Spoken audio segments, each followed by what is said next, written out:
All right, we're ready to talk about our bonds. That's what everybody wants to talk about first, but you have to get there before you can do them. So we've shared with you a lot of the steps, or these steps to get to this point. And really this process is not that difficult as you've seen this morning. It's really not hard to do. If you can read and fill in the blanks, it's really not difficult.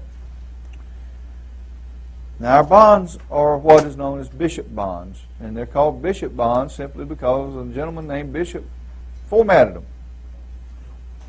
Now the bishop kind of knew about bonds because he spent a career working for the Vatican Bank.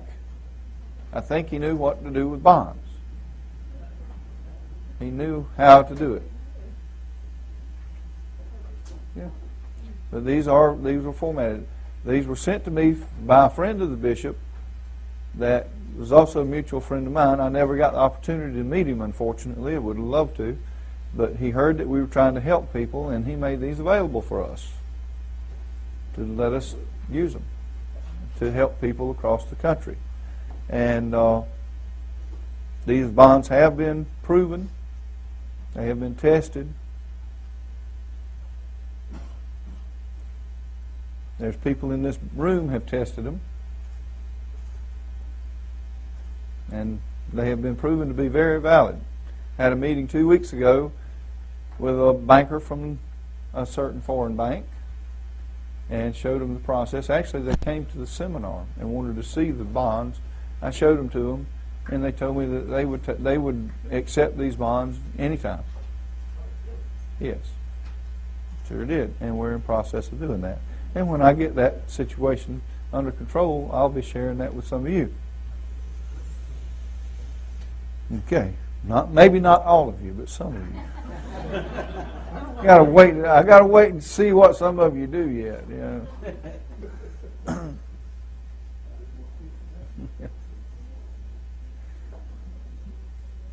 If you earn the right, we may just share that with you. But you're going to have to prove yourself. Well, maybe, we'll see. There might be some conditions. Okay. But this particular bond is what we call our birth certificate bond. It's a private registered bond for set-off. It's a simple one-page bond, and we're going to go through it step by step. So I'm going to make sure that you understand how to do this bond. Now, you'll see that it's a private registered bond for set-off, non-negotiable, with a $100 billion value.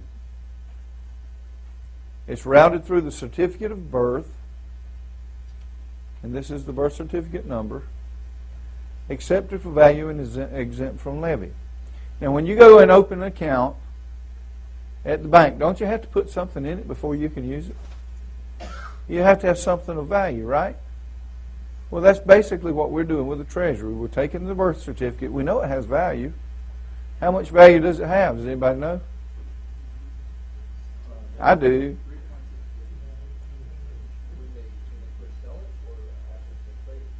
Well, after they sell it.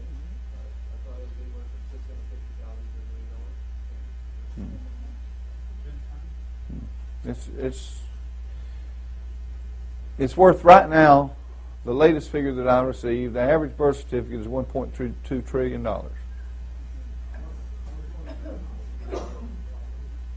$1.2 trillion. That's the last figure I just got.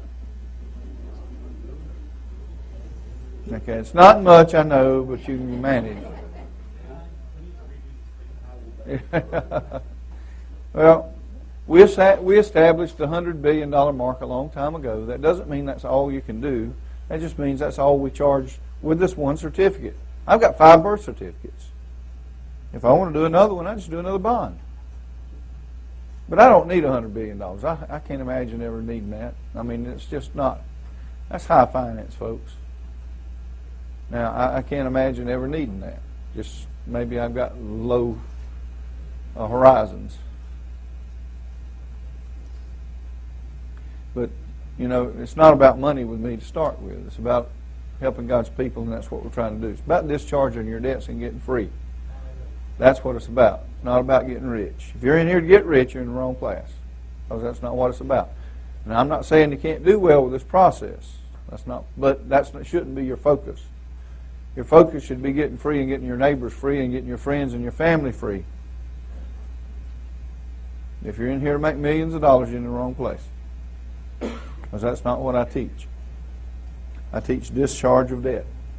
Now, there are many ways, and I'll show you some tomorrow that you might like that can probably help you retire and enjoy life, and let these judges and lawyers and courts pay you to do it. And we're going to cover some of that tomorrow. All right. Now, this is your all capital letter name and social security number. This is your upper lowercase name.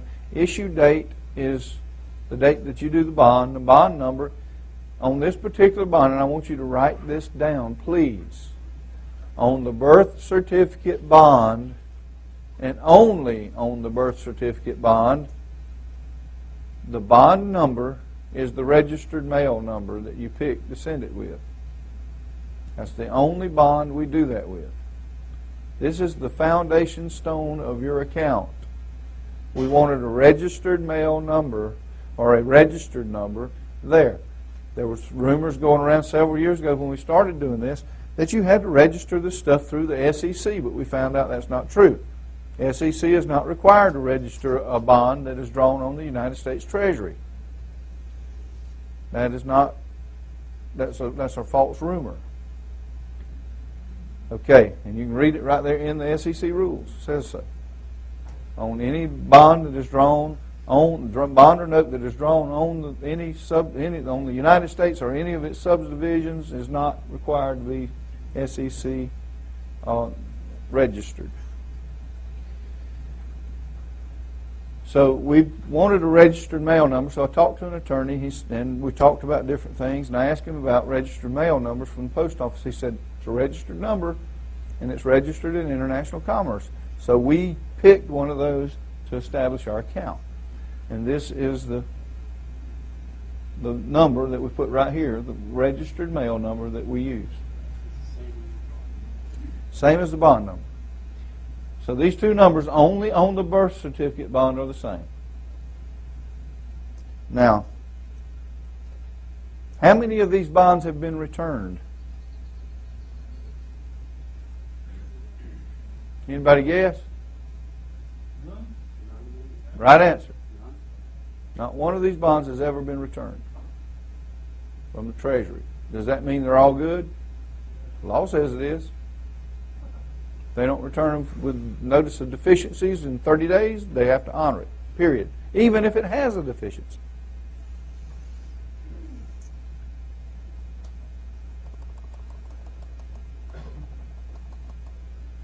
Okay?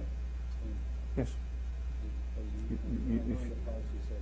If you need to go to the mic, Rolando, if you will, because everybody needs to, we need to have your questions and answers on. Okay, because everybody can't hear it, and we need to get it on the video.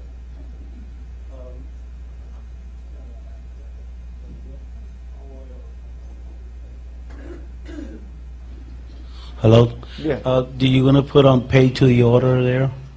Yes, that is true. Now that is a change, Denise. That was in here and it got taken out somehow and that should say pay to the order of. We'll get that on your new disc. We'll get that straight. Thank you. Appreciate that. We did have that in there and it got deleted somehow. Yes, sir.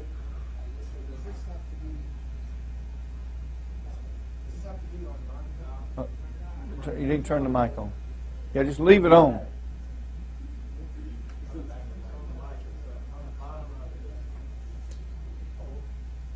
Thank you. Yes, does this have to be on bond paper with Yes. watermarks? Yes. Okay. Yes, we use, that's a good question. If you will, hold your questions till we get to the end of the document, and then we'll answer your questions. We use 32-pound, 100% cotton with a watermark. That's the paper we use. It's called resume paper. You can go down, we use Southworth as a good brand that we use. And you can buy it right down there at Office Depot or Office Max. About $30 a box probably for 250 sheets. And we have bought truckloads of it.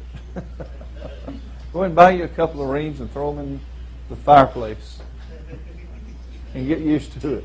Because you're going to burn some of it, I can tell you. I know somebody else back there has had that same experience. I bet we've burnt, there's no telling how many boxes of bond paper. But we've had some fun with it. But the bottom line is, don't change this bond unless you know about bonds. I don't know enough to change it, so I didn't. A couple of things I did, but they're very minor. It didn't have anything to do with the validity of the bond. Just made it a little better. But I figured that the bishop knew what he was doing, so I didn't second guess his work. And we've never had one of these returned from the Treasury, and we've had quite a number of things discharged, debts discharged with them. Okay. Pay attention to the highlights. This is your birth certificate number here. This is the registered mail number here. And this, just pay attention to what it says. If it's a capital name or upper or lowercase name, put that in there. That's all you have to do. Real easy to do this thing.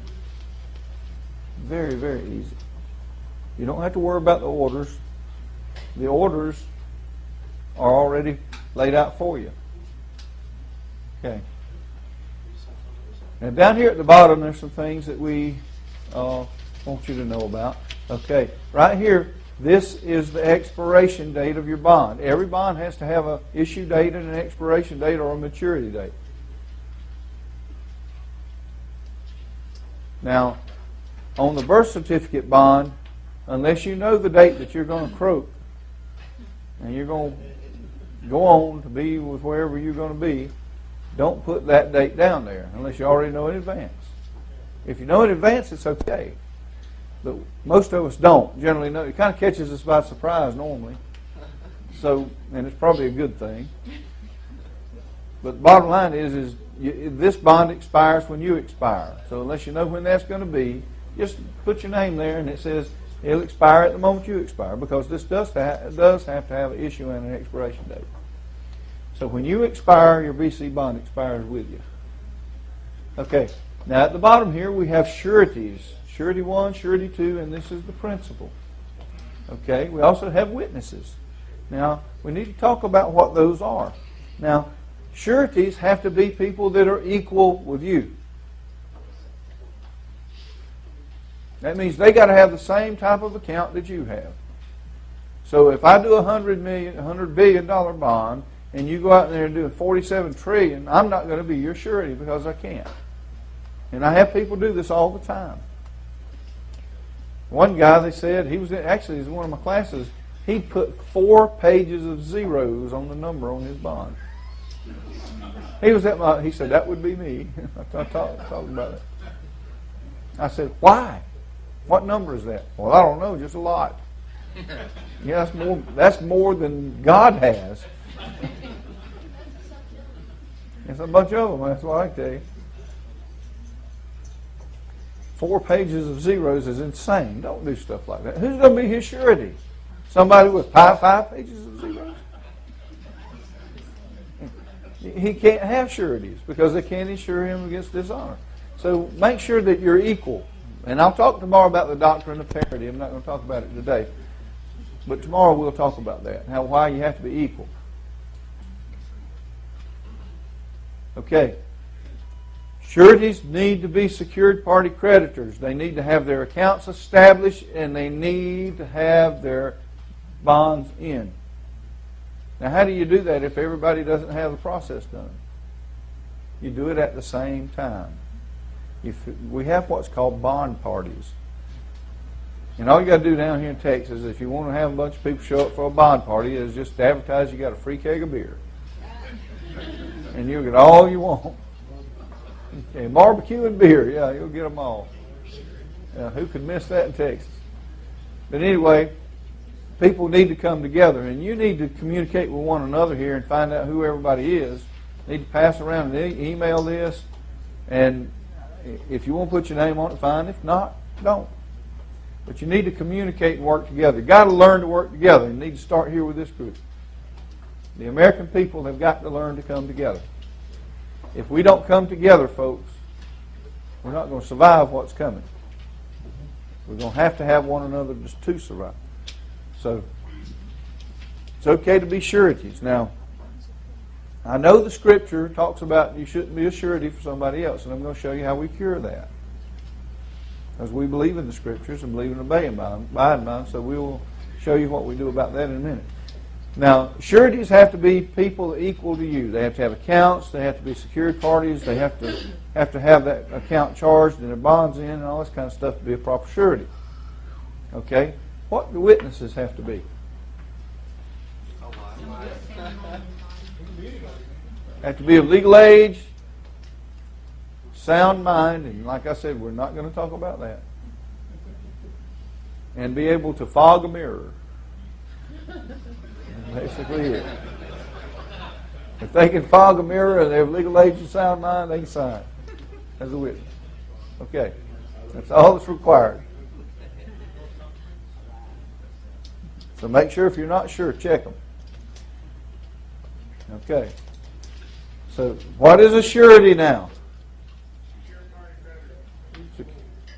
Secured party creditor has an account established and a $100 billion birth certificate bond in. Is that right?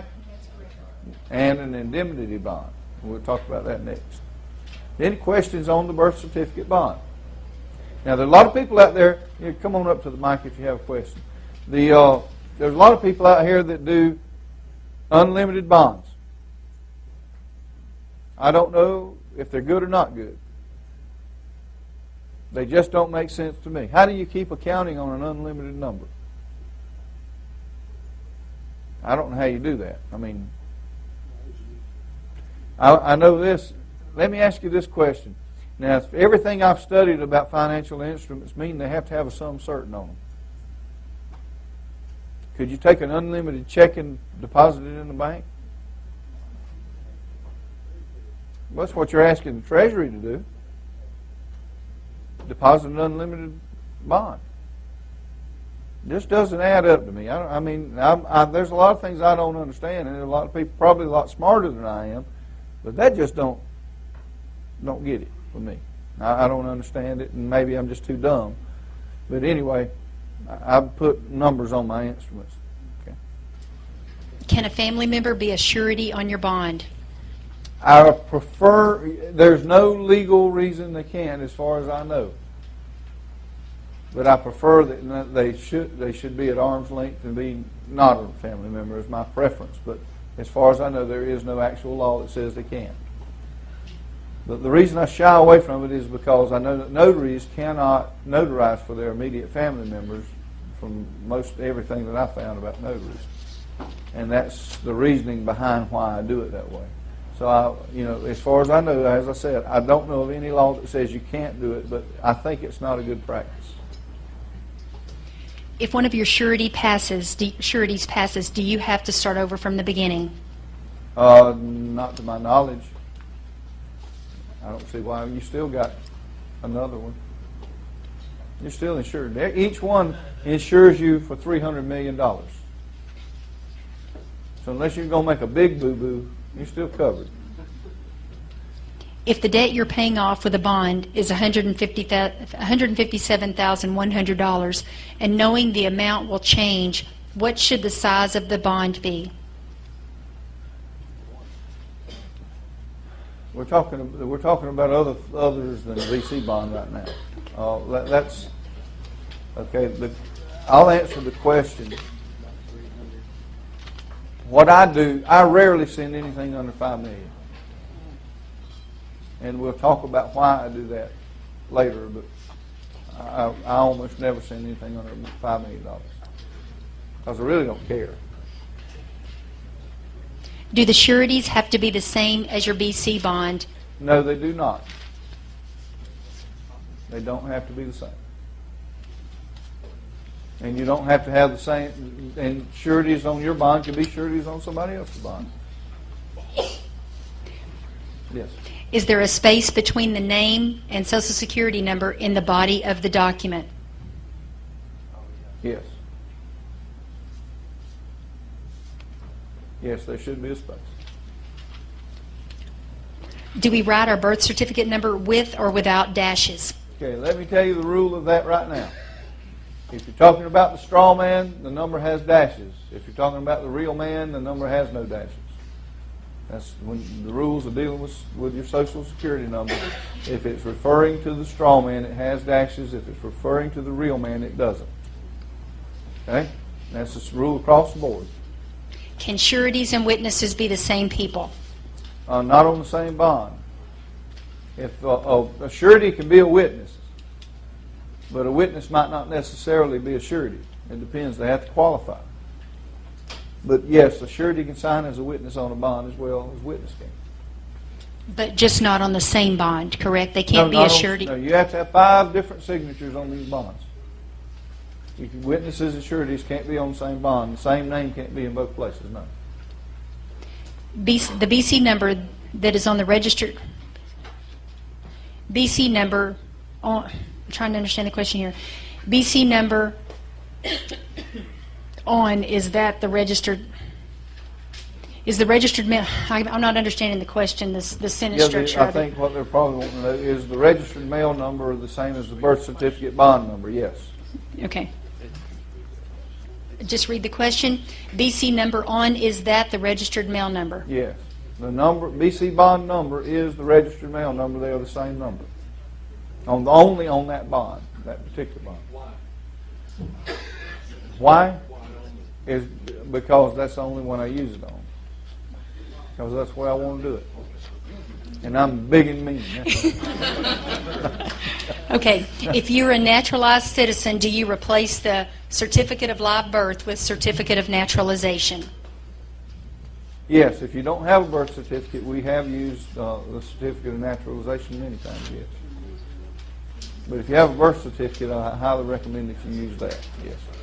Also, along those same lines, we've helped 3 people with immigration naturalization papers, and just like Tim said, there is you have a document from the court that granted you the naturalization. Yeah. And instead of sending your packet to the state of vital statistics, where are you going to send it to? You're going to send it to the court that granted the naturalization, okay? Because everything goes back to that one document. Right. Okay. Any other questions about the BC bond? Yes, sir. Okay.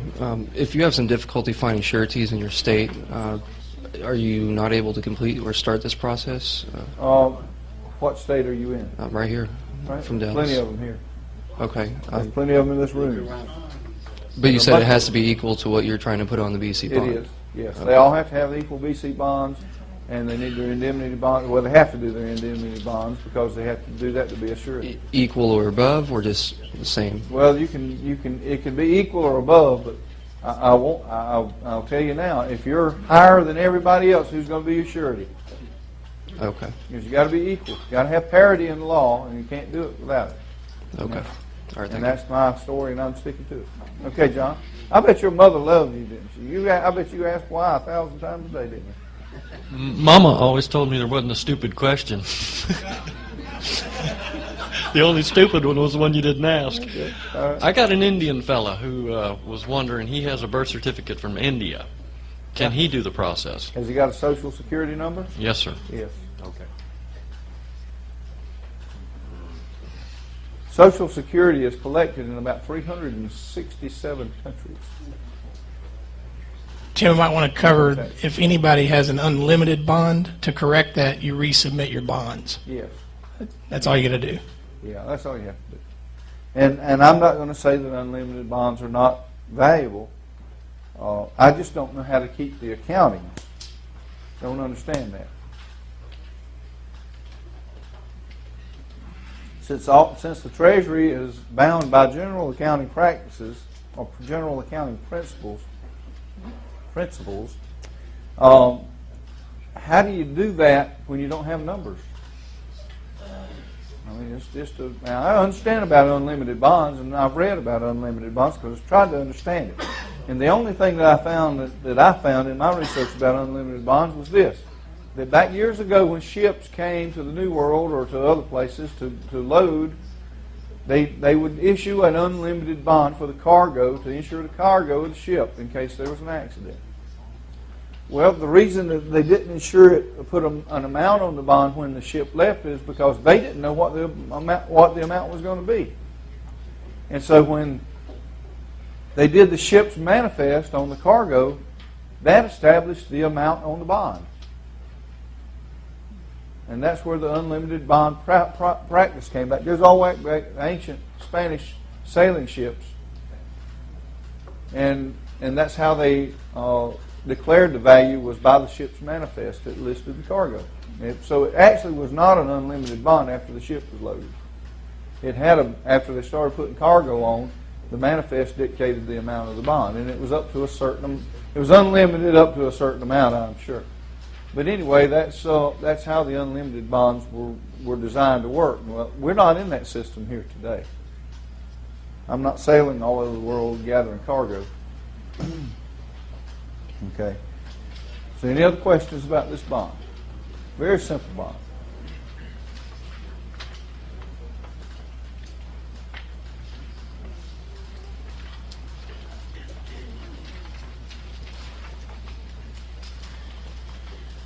Our next bond is the private registered indemnity bond. Now, this bond is a 5-page bond, and this bond is designed to indemnify the sureties that sign on your bond. This is an insurance policy.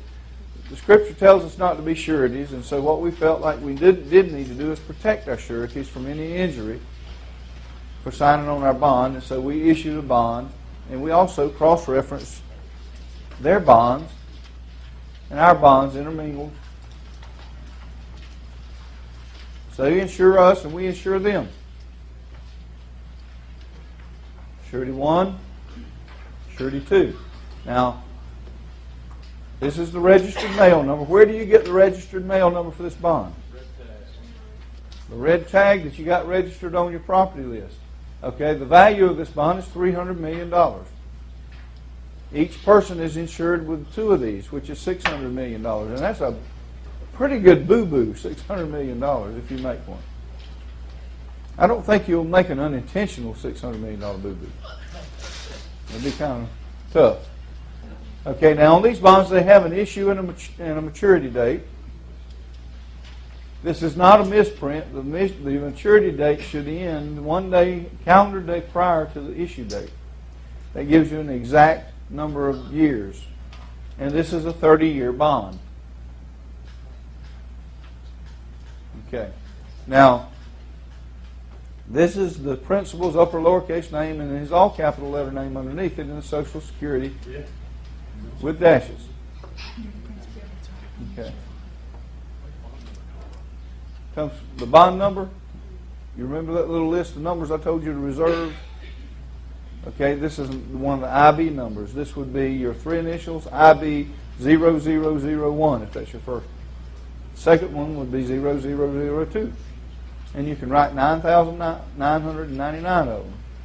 Have fun. That's a lot of them. Okay.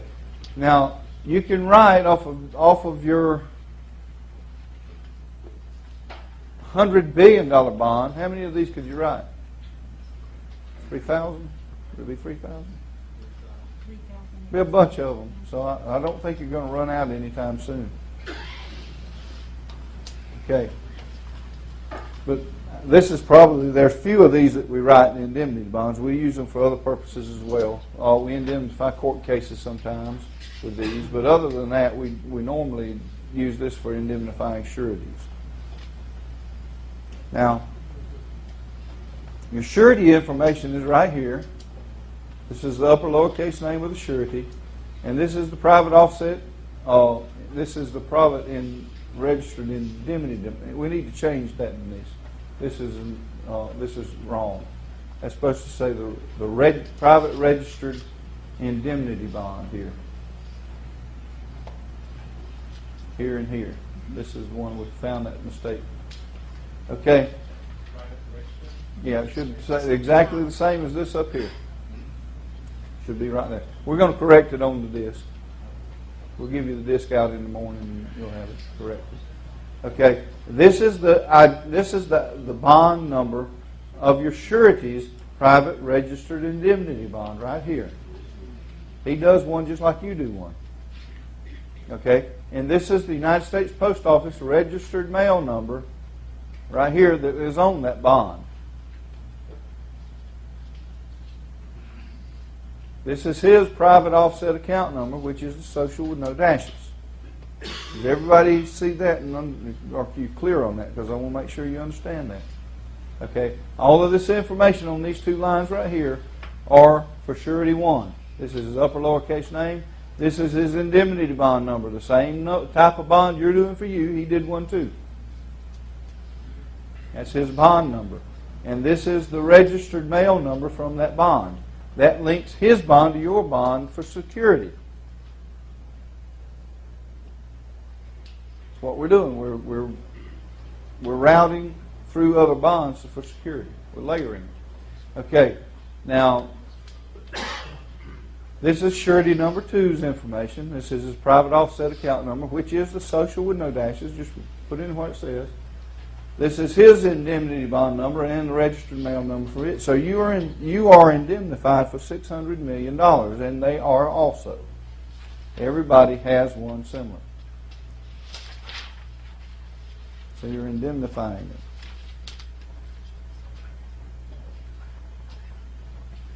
Okay, another thing, Denise, we need to take these initials out of here. They're supposed to be at the bottom of the page. You don't know how to, but they are at the bottom of page 2. Okay?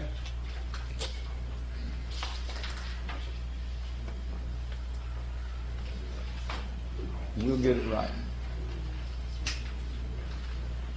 These are just bond orders. You put your name, principal, surety 1 and surety 2. Now this is where you initial. This is for surety 1, surety 2, and principal's initials. Down here at the bottom, you put the bond number from the top of this bond right here and the registered mail number that you're sending it with right there. That is on every page. That ties every page of this bond together. It'll say page 2, bond number and registered mail number, and 3 and 4 and 5. Do the same way. All right, page 2. The only thing you do on page 2 is you put the initials and the bond and registered mail number information here at the bottom. You don't have to do any language on that. And the same with page 3. The bond orders are already made. You don't have to worry about that.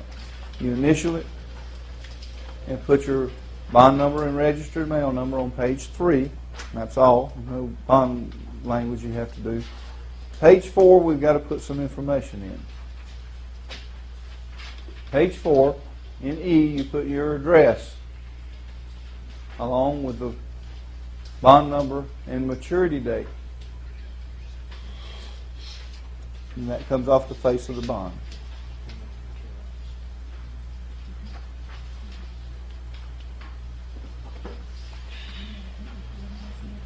That's what it says right there. Real simple. You also put bond number and registered mail number at the bottom. Page 5 is the signature page. Okay? Some information you got to put on this page.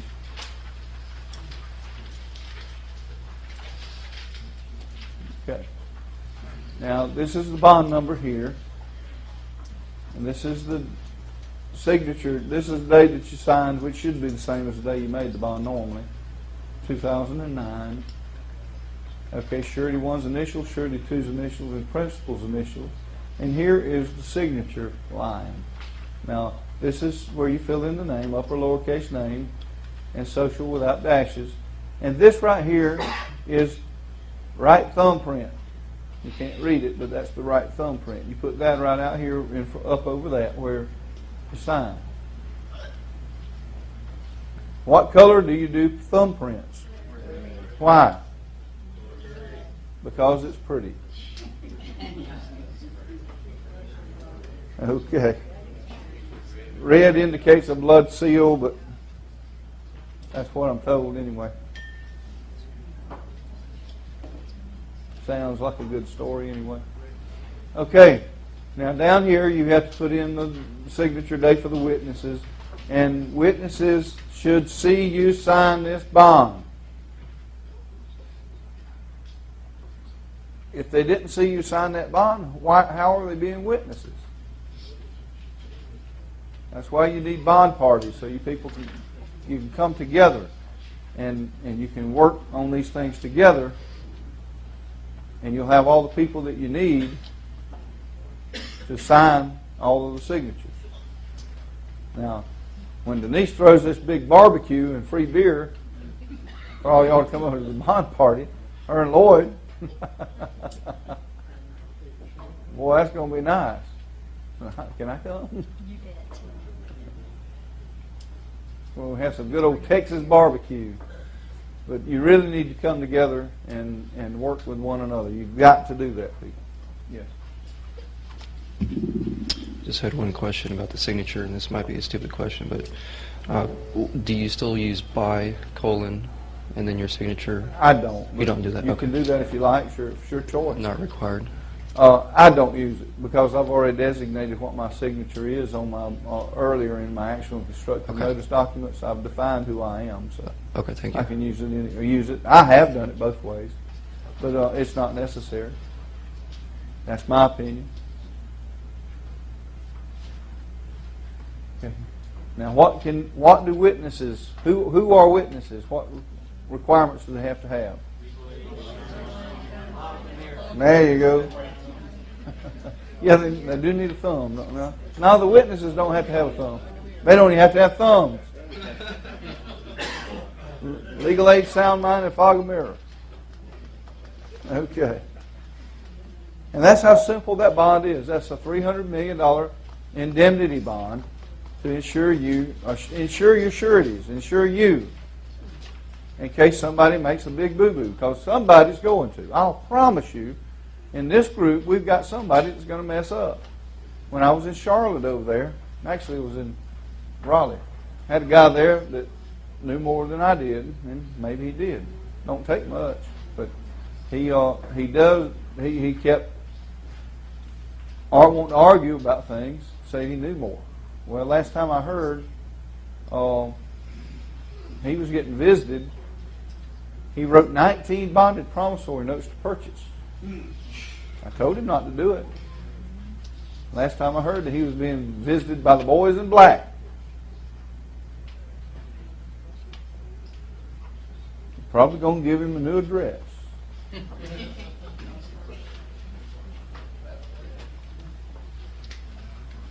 They got this fabulous golfing club down there in South Florida where they send you to, and you get to stand out there and what we call them is yo-yo squads, and they go back and forth all day practicing a golf swing.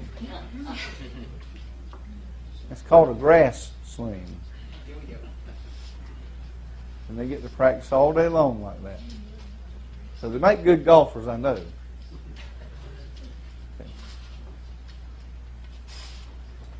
The next bond that we have is called a private registered offsetted discharge bond. This is our green border bond, we call it. And your bond number, where do you think you might get that bond number from? The list. The list with the OB numbers on it, remember? The property list. Okay, the registered mail number is one of them you pick. Issue and maturity date, put that in there. This is also a 30-year bond. Now, this bond is formatted the same way the other bond is, but it has account holders. Now, account holders right here are whoever you say they are. Who do you owe? Who do you want to pay?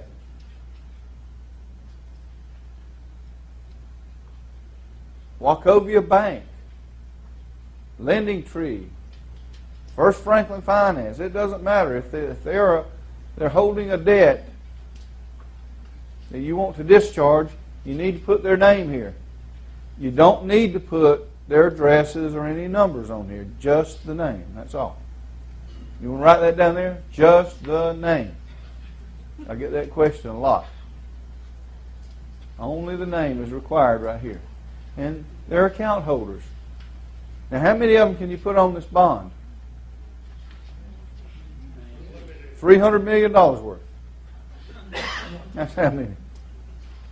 So as many as you can satisfy the debt for, up to $300 million. If you need to go over $300 million, you owe a lot. Now, what about other people's debt? Does it have to be yours? No, you can discharge debt for anyone as long as it's public debt. And by public debt, I mean that there's a promissory note out there, and it's a company that normally loans money or allows you to purchase things, and they finance it for you. It doesn't mean that you can write me a $50,000 note. That's not what it's for. It's not between individuals. It's public. Banks, loan companies, that sort of thing. Public utilities can be done, though, because they get public funds.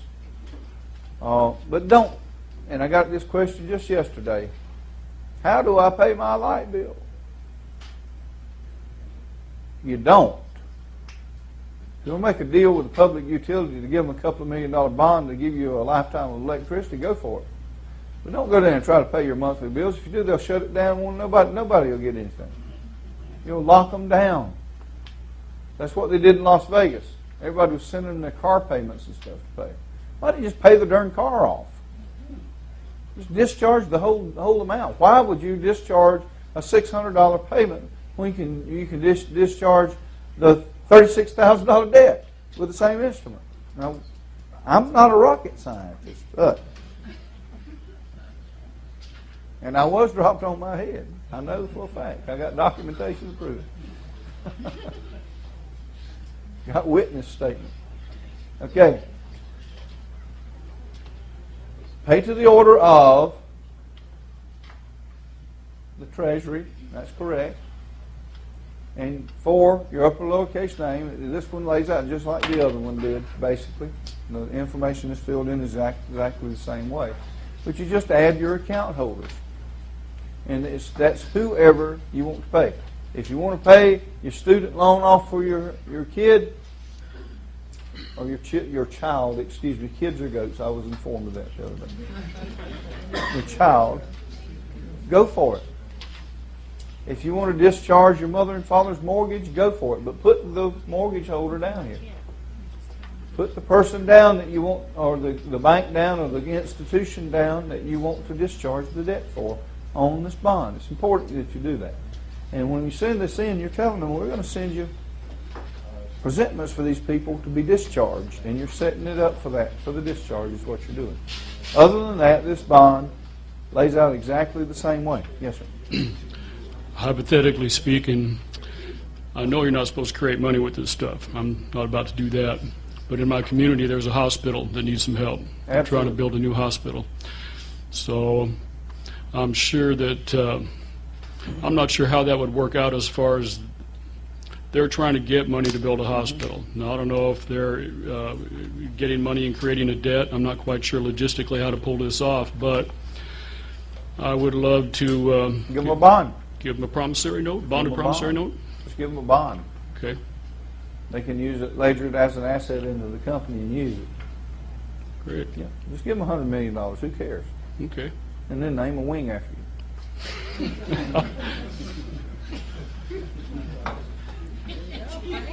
I bet they would probably treat you very good if you ever had to go to the hospital. You can do that because it's a public entity. Yes.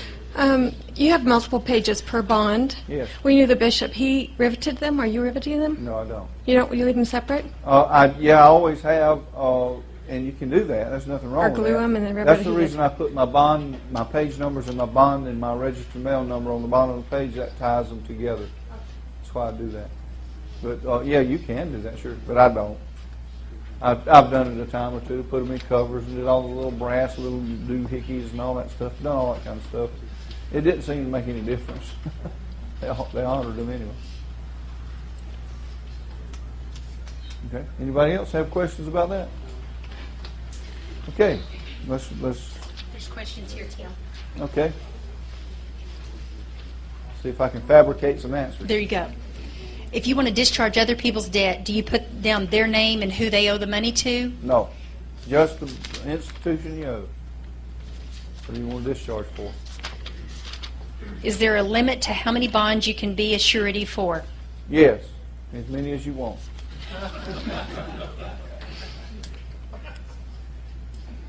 This may be the next bond.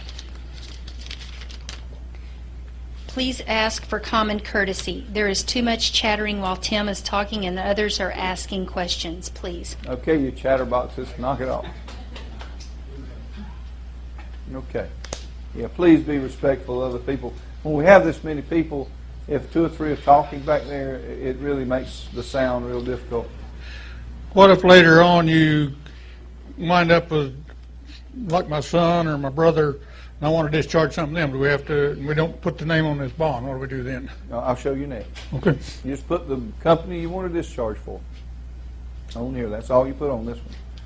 And other than that, this bond, this is a 6-page bond, but other than that, it lays out the same as the other. The information fills in the same way.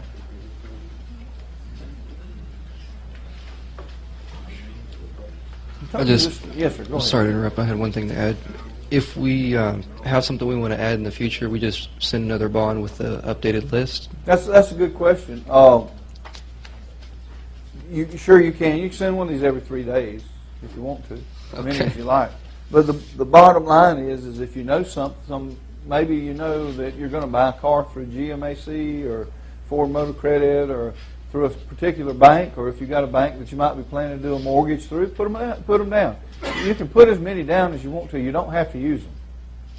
But if they're on there, they're already in place for discharge if you do that, and that's probably a good idea. So, like, in a few years, if you had something else that you had to pay off, do you just issue another bond with the originals and that added, or do those originals stand? This is good for 30 years unless you use it all up. What I was saying is, if you forget to put something, I mean, you can't tell what you're going to be incurring debt for if you try to, down the line, if you try to buy something and you want to pay it off. I mean, can we issue another bond with that financial? Sure. Okay, that's all I was asking. Yeah, you can do as many as you like. This is a lifetime deal. Once you get into this, it's forever. Okay. Till you croak. That's when it quits. It quits when you do. On the bond, Tim, if you'll scroll back up where it says account holder, would you please specify who the account holder is? It the name of the person? Like when it says MasterCard, is it the name of the person? You do not name a person. You name a company. On that bond where it says Capital One account holder, Yes, Capital One is the account holder. correct. Okay. Capital One is the account holder, right? Okay, so remember what account holders are because they come in play. All right, go ahead. And this one is requesting to please remind to keep paying until it's zeroed out. Yes, that is good. Don't stop paying your payments when you send one of these in. It takes a while sometimes. They can actually take 180 days legally before the discharge, and I've seen them wait till the wire on them too. So don't quit paying your payments. You'll get into a jam. Don't do that.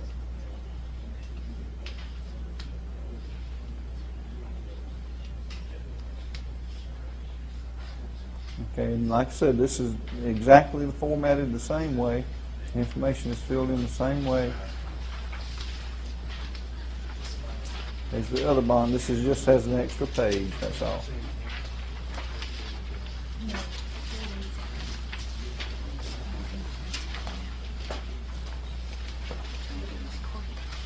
Okay. Will you please clarify, Tim, when you mail these bonds in? What's the time frame in between the issuance? Absolutely, I will certainly do that, yes. The birth certificate bond is a 30-day cure time. It has to be in 30 days after receipt. Okay. Now, while that's curing, and if you want to speed the process up a little bit, once they receive the birth certificate bond and you get confirmation, and you can do that easily by going on your computer to USPS.com and looking up the tracking number on your bond, and it'll tell you when it's received at the Treasury. When it's received at the Treasury, you can go ahead and send your indemnity bond in. And when it is received at the Treasury, send your offset bond in, and then you're ready. And they'll cure in the same 30 days, unless there's a little glitch. Okay, the BC bond, birth certificate bond, takes 30 days to cure. Once it is received, and you got confirmation that it's been received, you can send the indemnity bond in, which usually is about 7 to 10 days. Send the next one in and give it takes them 7 to 10 days on it, and then you can send the final bond in, the third bond in. And then they'll all cure in about the same 30 days, and that's the way to do it. And that way you don't have to wait 30 days, then 10 days, then 10 days. They can cure at the same time. They're not going to send them back. They like these. They're making lots of money off of this. Yes. All bonds are sent separately. Now, your BC bond goes with the first package, but the other two go individually. Do not send them together. Yes. All bonds are sent separately with $25 of postage on it. We'll get to that in a few minutes. You're getting ahead of me, Smarty. She was listening last time. That's good. Okay. The next instrument is called our registered bonded promissory note. Now, we've redone this process a little bit, and we've started going to what's called a direct note because we found better ways to enforce these. And so now we've just started sending them straight to the vendors. It's been working pretty good. Been getting a lot of results from these bonds. Now, this is a standard $10 million bond. You can make it for any amount you want. This is a simple one-page bond. But there are a couple of little things you need to know about it, and I'm going to share that with you. And please, everybody pay attention, and please write down what I tell you to write down so you won't get confused and ask me 47 times, because that generally happens. But I want you to understand this. It's very simple. If you'll just write down what I tell you to write down, you'll understand it quite well. Okay? This is your note number. This is the number, the bonded promissory note number that you reserved on your property list. This is the United States Post Office registered mail number right here that you chose to send it with. And you pay to the order of U.S. Department of Treasury, care of Timothy F. Geithner, trustee of the U.S. Bankruptcy, and the account holder. Now, Internal Revenue Service needs to be taken out of there unless it is the Internal Revenue Service. We didn't take that out last time. We should have.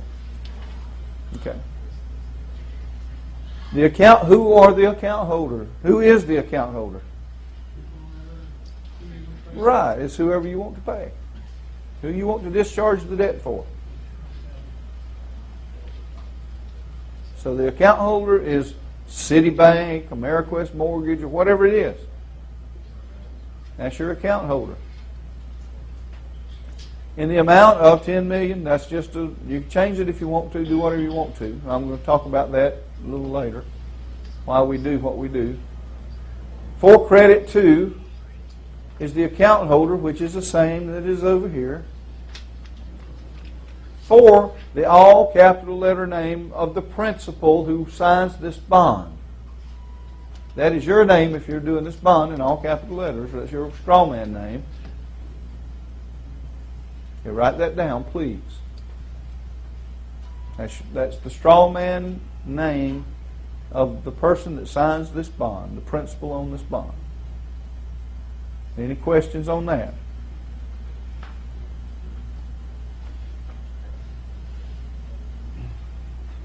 The account number comes from the statement that you're trying to discharge the debt for. It could be a credit card number, a loan number, whatever is on the statement, that is the number that you put right here.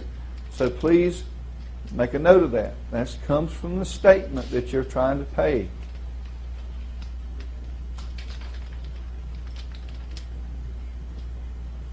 The amount here is exactly the amount that is on the statement to the penny.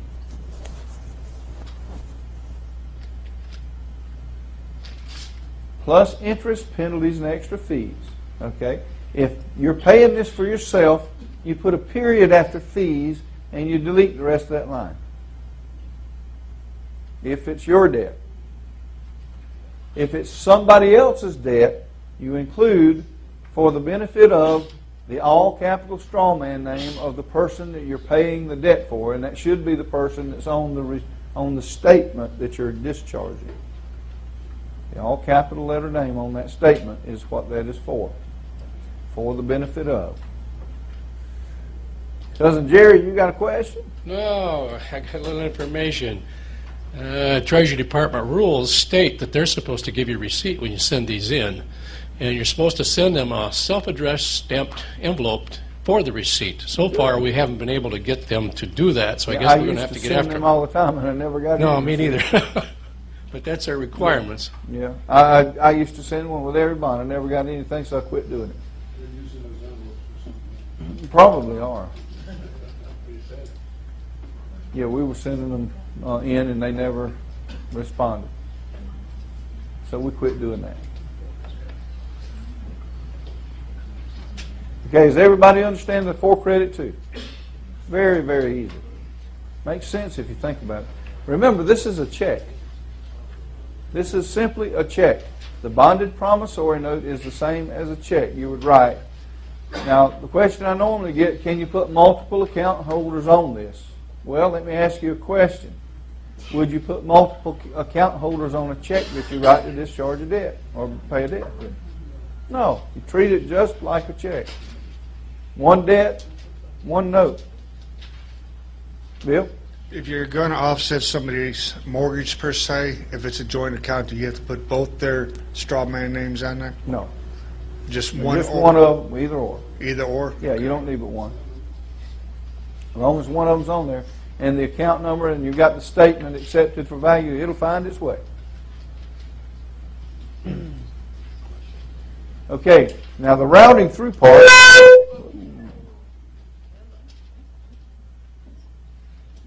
It says routing through. You're bringing this through the private offset discharge bond that you just put the account holders on the green bond you did before this, with the account holders on it. We're routing it through that bond, offset discharge bond.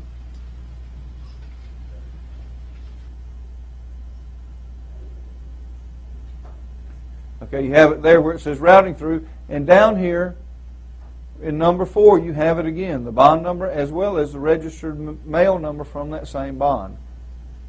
So this number and this number is the same.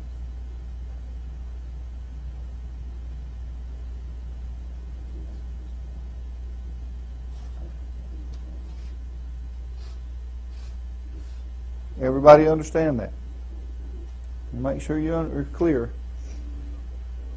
We don't want anybody to go home confused. Because I know I throw a lot of information at you, but it's really not that hard. You're a pretty smart group out here. I'm going to have to give you all an A. Okay. Okay, right here you put the account holder's address here, the vendor that you're paying, or the bank or whatever it is, the account holder down here. You probably need to put account holder there. Instead of vendor, I would put account holder. That way it'll stay constant, because that kind of is confusing. Okay? And you send this to the main headquarters. Don't send it to the little local podunk bank, because they're going to say, what in the world is this crazy stuff? So don't do that. Send it to the head man that knows what he's doing. And put attention the CEO or CFO if you got their names. And if not, just put CFO or CEO in there. And their address. This stays the same, Timothy Geithner, Department of the Treasury. And you put your address over here. And that's how easy that is. That's the easiest $10 million you ever did in your life with. Yes, sir.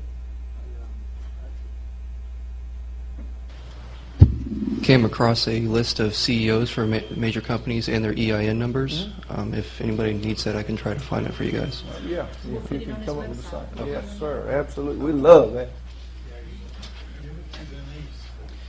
Yeah, Denise will broadcast it. Now, if you've set in an acceptance for value without using a bond through another technology, but you want to use this instead, is there any way of purging that out of the system? I personally have one in the federal government, but I don't want to do two because I'm afraid of what might happen. If you've just done an acceptance for value, you can do this anyway, it doesn't matter. And this won't cause any problems with counterfeiting or anything like. Did No. you send another instrument? No, it was just the bill to the Treasury for liquidation. Just do it over and send a note, and I'll tell you how we go. I'm about to cover that. How to do this, how to send it in. No, I wouldn't. If has it been more than 30 days, or if they didn't honor it, send them another one. We don't really care. It's your account. You use whatever credit you want. Okay. Now I want you to get your pen and pad out, and I want you to write this procedure down, because this is the way you discharge a debt properly. And it's step by step. I'm going to go through it step by step what you do. And you want the steps just right at the top of the page. Steps for discharging debt.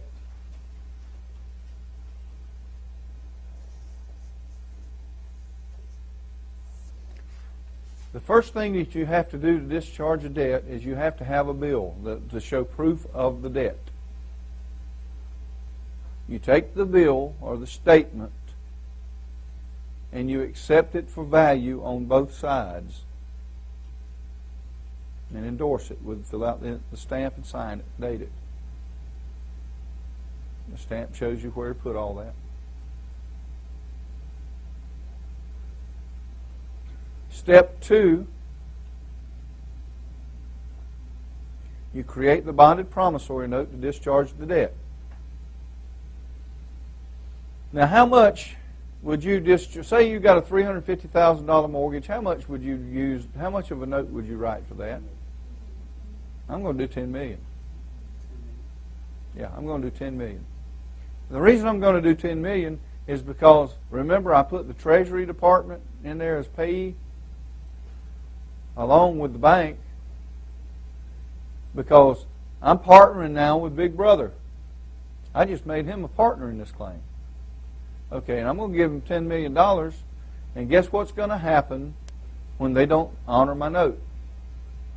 I'm going to do what's called a 3949A, and I'm going to send it to Big Brother and say, hey, these guys are holding your funds. Please go down there and find out what's wrong. And we're going to show you how to do that tomorrow. And the 3949A, when you do that, that gives Big Brother a notice that these guys are committing dishonor. Well, I don't know if you know that the Treasury, that the IRS is the collection arm of the Treasury. And if you got the Treasury and you are partners with the Treasury, and they're going to send these guys from the IRS to collect this money, they'll actually send TIGTA, which is the investigator. They'll send it to TIGTA, and TIGTA will pick up on the thing and investigate it. And they'll send these guys in black down there to talk to these fellows and say, you know what, where did this instrument go? Just had an incident happen just a few weeks ago. It was kind of funny. A buddy of mine, he used the same note. And he sent in a tax bill to be discharged. And a couple of weeks he got it back. They sent the note back. Said, we can't accept this for payment. So he did a 3949A and sent a copy of it with it. About a couple of weeks passed, and he got this telephone call that's from the tax collector at that county and said, listen, we have talked to our bank, and they have determined that we can process your note. If you'll send it back to us, we'll do it immediately. Well, do you know why they did that? Because they got a call from TIGTA, likely, or a visit from TIGTA, and it's a $500,000 fine if they can't produce that note. Well, they sent it back to him. You think they might have wanted it back? Kind of gave them a little inspiration there. Probably a few $100 tax bill, maybe a few thousand at the most, was going to cost them $500,000. So what we do is we partner with the Treasury so that they'll go out and collect their funds, and in the process they'll get ours. You know what the IRS will do for $1 million? They'll go after you for $35, much less $1 million. What you think they're going to do for $1 million? They're going to come after you. So you need to understand that. That's why we do the big amounts, because we want it to make it interesting. Do I care? I can write $10 million notes off of that one offset bond. That's a lot. That's a lot. So if I need more than that, go write another one. Do 30 more. Yeah. Yes, I do. With what you're doing? Yes, I do. Oh, okay. Yeah, I abide by the general accounting practices, so I know that when if I've exhausted $300 million, I have to write another one. Okay. Now you've got the receipt, you've got the statement accepted for value on both sides, and now you've created the note. Now we need a 1040V. Now you remember what I told you about the 1040V. What are the two things that are important about the 1040V? Leave the amount blank and endorse it on the back with accepted for value stamp and signature. Important.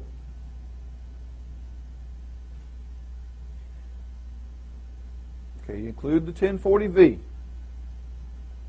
That's step number 3. Step number 4, you do a Form 56 showing that you have appointed Geithner as your fiduciary agent.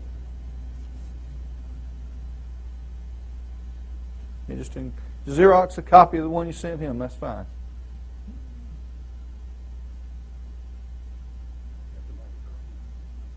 No. Send him a copy showing that you've appointed him. And then you send a cover letter. That's the pre-offset notice for balance book adjustment. And if you want to write a cover letter of your own, you can. And just tell them to zero the account. Or you can just use our standard cover letter. That's fine. And those are the 5 items that we put in the envelope to discharge the debt. All right, we take that and we put that into an envelope. Do not bend, staple, or fold anything. Put it in an envelope. We send that by notary presentment, which we also put in there with it. And we list the documents. And there's a copy of a notary presentment on your desk for you to look at. Shows you how we do it. And you can modify it if you need to, make it fit your state notaries and all, because sometimes you have to. And you include that in there. That's the 6th thing in the envelope. And we put that, take that, and we send that by registered mail with $21 in stamps, and we declare a value of $21. Why do we do that? That's right. It keeps it in international commerce with a right to a trial by a jury. No judge that is dealing with a foreclosure issue or a bank that is dealing with a note wants to get into that situation in the Court of International Claims, I can tell you, because they're going to lose. They don't want to go there. And I noticed the judge in my case down there in Alabama that he didn't have any say-so in the matter because it was out of his jurisdiction. It was in the jurisdiction of the Court of International Claims, which was the only court of competent jurisdiction. And he didn't argue with me either. He knew. Putting that registered mail receipt, that is an international receipt. It brings it under the Universal Postal, or the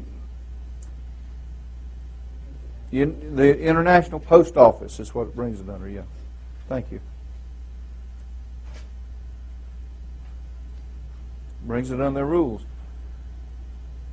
Now, if you're dealing with a little local judge, like in a foreclosure case or something, and you do this to him, you have really caused him some serious problems, because you have just pulled his teeth, basically. He doesn't have the authority to rule anymore. You took it out of his jurisdiction. Well, when you're dealing with these local county judges, they're in bed with the lawyers and the bankers, sometimes literally. I'm not joking. These are some. That's a lot of truth in that. But anyway, they all work together to defraud you of your property. So you have to protect yourself.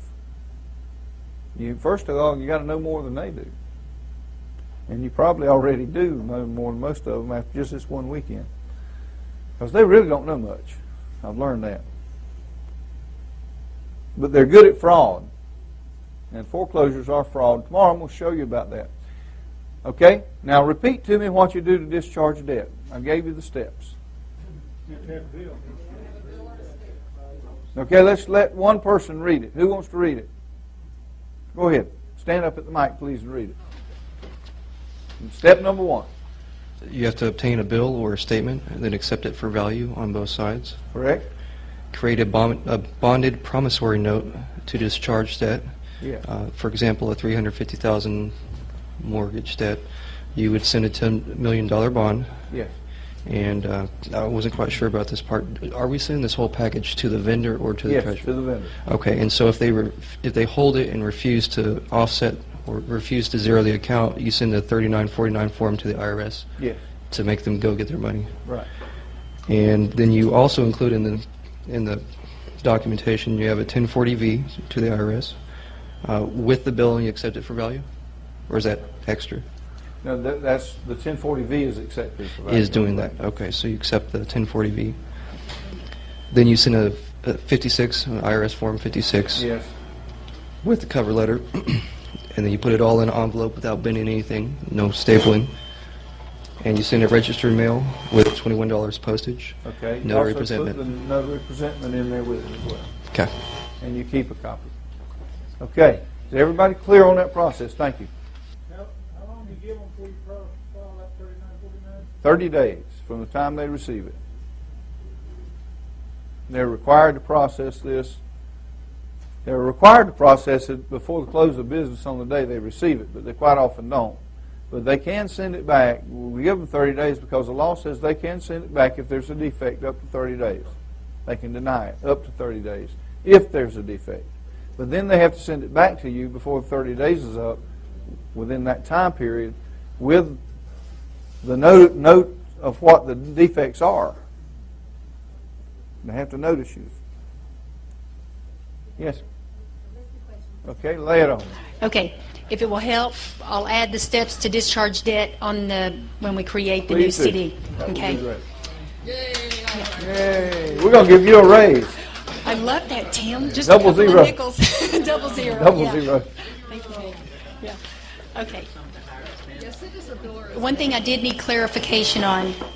If you are, sorry. You're allergic to that. I know it, or it's allergic to me, huh? You said to add the 3949 on the notary presentment. Do you recommend going ahead and sending the 3949 to the vendor ahead of time? 30 days later. 30 days later. So there are actually 5 documents on the notary presentment. Yes, there's 5 documents on the notary presentment, but the notary presentment itself becomes the 6th document that goes in the package. Correct. Okay. Okay, so, yeah, okay. Thank you, Tim, for clarifying that. Okay, do you print bonds on both sides? No, do not print a bond only on single-sided only. The back of a bond is used for endorsement purposes by the bankers and treasurers. When you send in a bill for offset to zero balance, would you list again what all forms are sent in together and how they are stamped? Okay,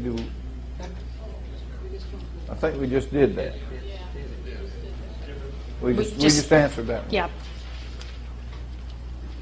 If you're discharging someone else's debt, who signs the accepted for value? You do. If you're the You're the principal, whoever the principal is does it. Yes.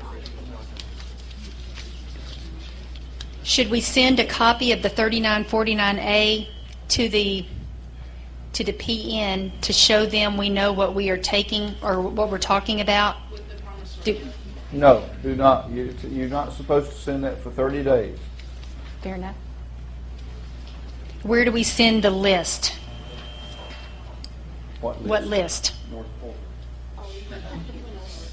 He went over, okay. Can we pay off our own? You know what, I have to, I'm telling you, there's not a dumb question, because you're going to get home and you're going to probably ask some of the questions you wish somebody had asked. So I commend all of you. These are great to get recorded right here. It is. It's going to help Tim as well. Can we pay off our own company debt that's purchased from overseas via Overseas International Bank? Yes. You can. This is an international process. You can do it anywhere. If you intend to discharge another person's debt, must you have written authorization from that person? No. That would be a good Christmas, wouldn't it, Tim? Hey, who wouldn't want you to do that is my question.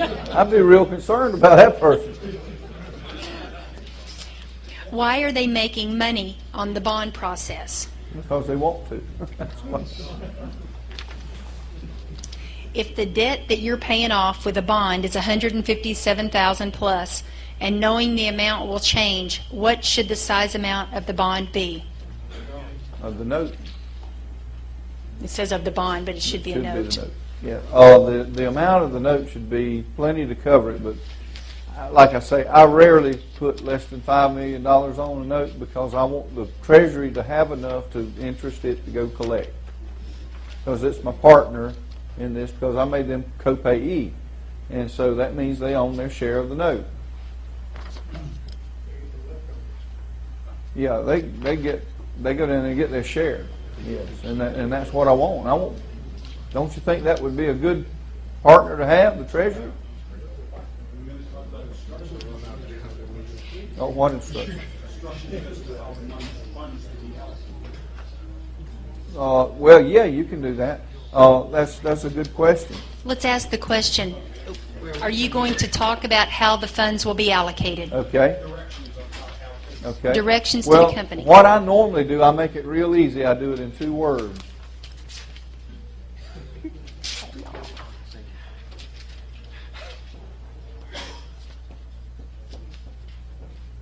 Per stirpies. That means to each his own. They equally share in the note, and that's the way I normally do it. It's just that simple. That way you don't have to say 40% to this one, 33 and 30% to that one, or 25% to that one, whatever. If you put per stirpies, they all share equally. And where would those? Everybody equally owns the note. I'm so sorry. Where would those instructions go, Tim? Where would the per stirpies go? At the very end of the. Let me back it up and I'll show you.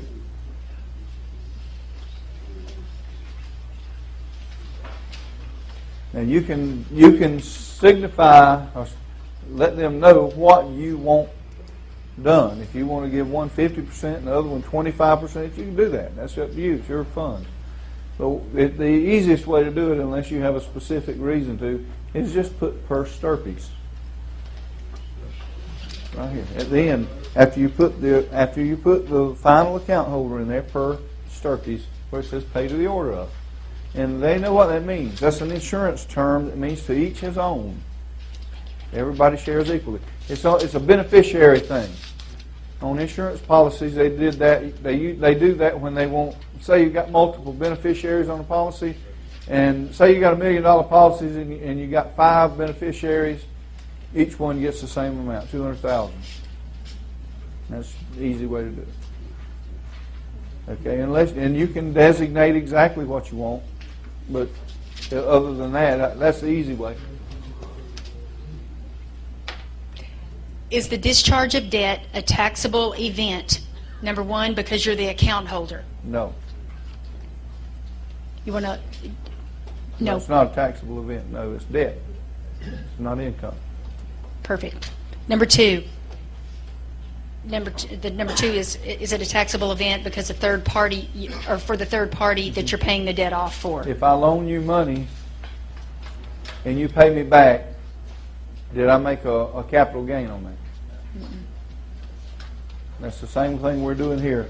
We're just collecting a credit that is owed. We're not making income off of this. The discharge debt. If you're behind on payments, will this process still work?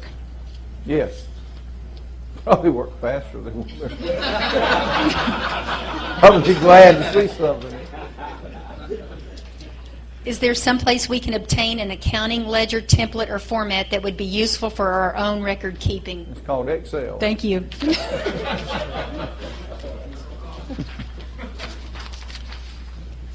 Why are you including a 1040V?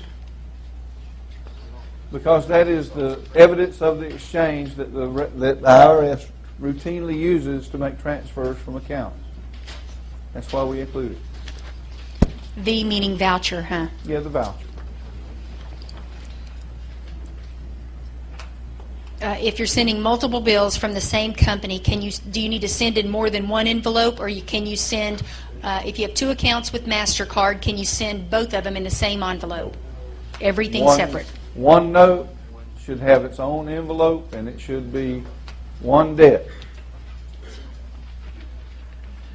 Brother Tim, do you have a possible word of caution that is applicable to the group if people are printing out too many of these bonds and they don't have void on bonds that are in their home? Should they ever get a visit? They should have copy on them. That's void or copy. Yes, you should have copy on any notes or bonds that you have in your possession that are copies to make sure they can't be rendered into commerce and you can get a counterfeiting charge. So it's a good idea to stamp them copy. That's what I have. I have copy stamp. Yes. For announcements? Yeah, when we get finished, we will. Yeah. Okay, tell me when that is. Yeah, I'll be happy to do that. Just let's get finished with the presentation. We'll do all of that. I'll keep. If you are discharging someone's debt, how would they know it's been satisfied? Well, they'll usually get a receipt, but they don't always. Sometimes you have to call them and they say it's been zeroed. A lot of times you'll get a credit card statement that'll just be zeroed out, but they won't send you a receipt. Okay, on a mortgage, and you say like you do this, and you say just keep making your payment, and there's an overpayment, do they have to be refunded to you? Yeah, they'll refund it to you, or supposed to refund it to you. This is what I tell people: if you overpay and it's discharged and you overpay, just OID it next year. For somebody else, right? Yeah, OID the money. Well, sure. You can OID it. Okay, and I'm not going to teach about OID and not going to answer questions about OID. That's a whole other class. We're not going there, I promise.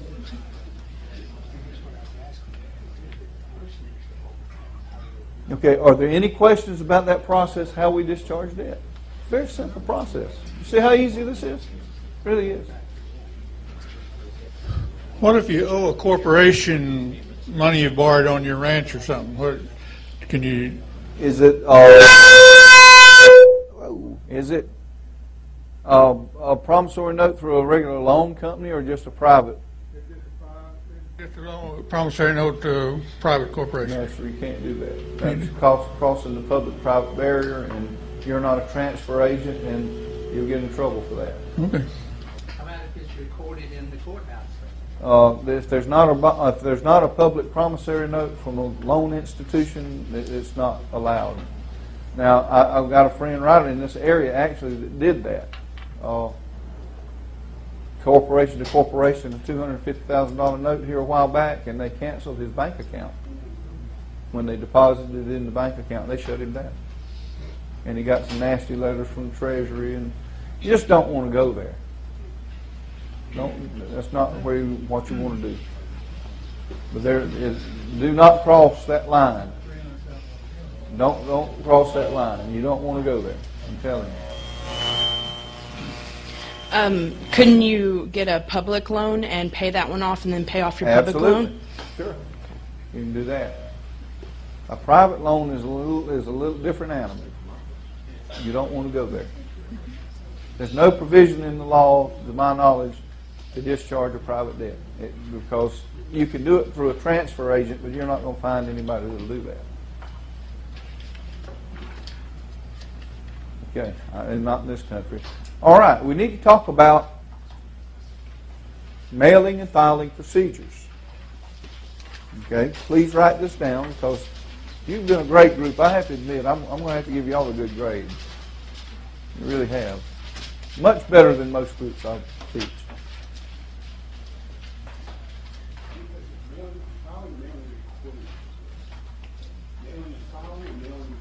Actually, it's mailing and recording. Thank you, Rick. I told you I'm from Alabama. Don't expect much. But anyway, mailing and recording, that's a good thing. Okay. Now, in Section 1, our freedom documents, as we talked about earlier, we take them down and record them wherever. You can do it through Denise or you can do it through your local county or whatever process you want to do. They just need to be filed. They need to be recorded in the public. Okay, when you get those documents recorded, depending on what system you use and what the practice is wherever you do the recording, you'll either get the original stamped and given back to you, or you'll get a certified copy. Some courthouses still file the originals and give you a copy back. There's a few of them left. Most of them have gone to scanning and they give you the originals, but some of them still do that. So, and that's okay if that's the process. If that's the procedure they do, that's fine. Just take whatever they give you. Okay, all of the documents in Section 1 are recorded there, and they're date and time stamped. You take those, and you take all the originals that are in Section 2. They have to be original wedding signature. These are bank agreements. Would your bank take a copy of a check or an instrument or something? No, they want the real wedding signature thing. And the Treasury's the same way. So everything in Section 2 will be wedding signatures with thumbprints wherever it's required. It'll be the original copies. You take those two sections and put them together. And you take your birth certificate and your birth certificate bond. And you add to those sections 1 and 2.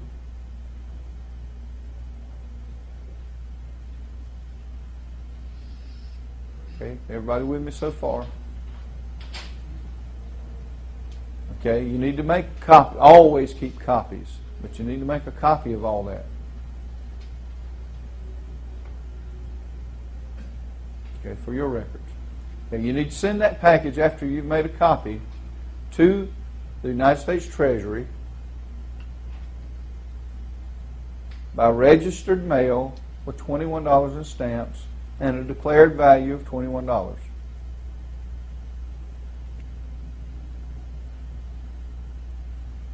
Send it by registered mail, $21 in stamps, and declare a value of $21. Don't insure it. They won't insure paper anyway.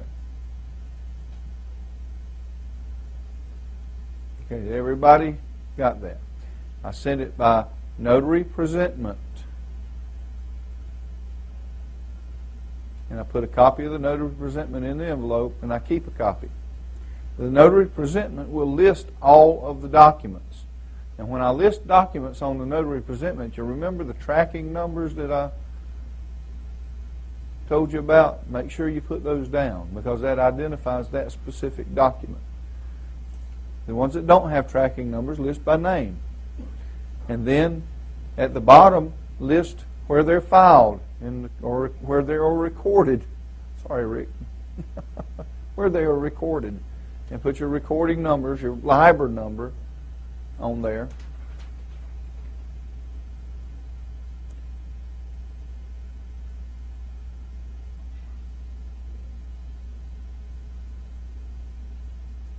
Okay. Now you send this with the green card, the 3811 green card. Return receipt requested. 3811, it's the little green card from the post office. Return receipt requested.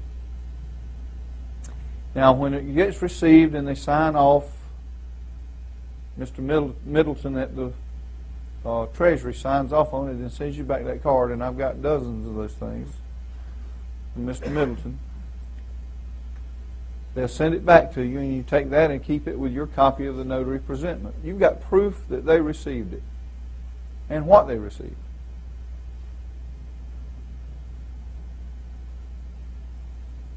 Documentation is everything. Okay, why don't I send certified mail like a lot of people do to the Treasury?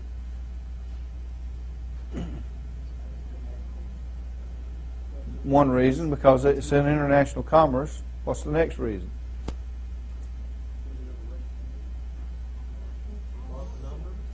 Well, another reason is because when they bring mail into the U.S. Treasury, they bring the registered mail on hand totes. They roll the certified mail in on pallets. Which one do you want yours in? They take the registered mail right on in and process it. The certified mail goes into the storage room until they can work it out. They get a lot of mail at the Treasury. So I want mine in the smaller batch. So does that make any sense to you? That's the reason I do it that way.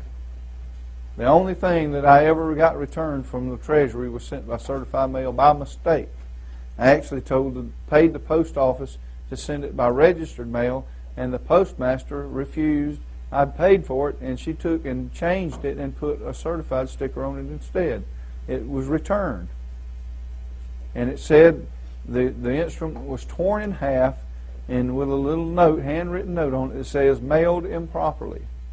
The only thing I ever got back from the Treasury. So I never send anything else by certified mail to the Treasury. Now, a lot of people do, and don't seem to have any problems with it, but I am going to send mine registered. You can do it any way you like. But I'll explain to you why I do it the way I do it. Okay, now you take those things and you've got that package sent to the Treasury. Now we send it to 19 different places. So you need to take that copy that you made earlier, and I want you to write on the birth certificate bond and on the International Bill of Exchange in big letters, copy, or stamp it with a copy stamp. Because those are financial instruments, and you don't want to be accused of counterfeiting by copying that. Just like copying Federal Reserve notes. You don't want to do that. So that's the International Bill of Exchange and the birth certificate bond. Just write copy or stamp copy on it before you run your 19 copies.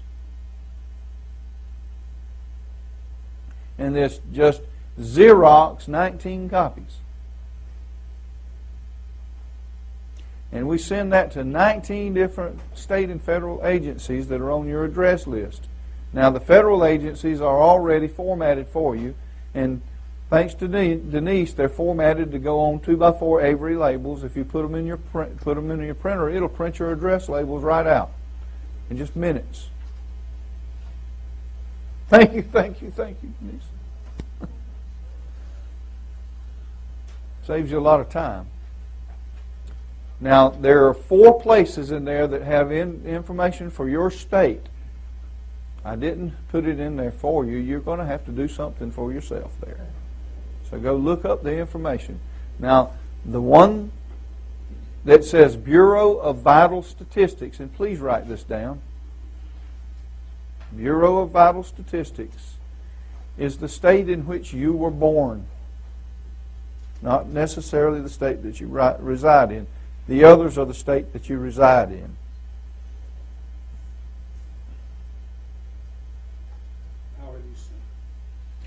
We'll get to that in just a second. We send all of these packages out by certified mail and notary presentment with a list of the documents. You've already got the notary presentment. Just copy it. Because it's the same package you sent to the Treasury. It's identical. So just copy the thing. You already got it. This is just notification, but notification is vitally important. So now when you notify these agencies, they don't have any excuse to understand that you're in commerce and that you have the right to do all of this stuff. They have no excuse. Now, you're going to get 2 of them back. I'll tell you right now. The Secretary of State from your state is going to send it back with a stupid letter. Why did you send me this stuff for? Well, that just is fine with us because we don't really care. Now we got proof that they received it. They sent us the stupid letter to verify it, but they're still responsible for the contents, whether they even read them or not, or filed them. We've notified them. The law says if we notified them, they're responsible. Doesn't even matter if they read them or not. They're still responsible.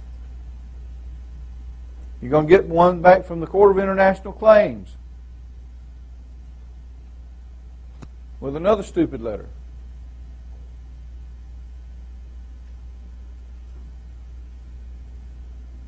And they're just going to send it back to you until you don't know why you sent it up there. That's fine. They send the letter and you got the return receipt and you got the notary presentment. You got proof they received it. So nobody can look at you and say, you didn't tell us. You didn't warn us, because we did warn them. So everybody has been notified. Now, I've got 19 agencies, and most people say, well, it's unnecessary to send to those 19 agencies. Maybe it is. But if you'll do your research like I have, every single one of those agencies has something to do with you in commerce.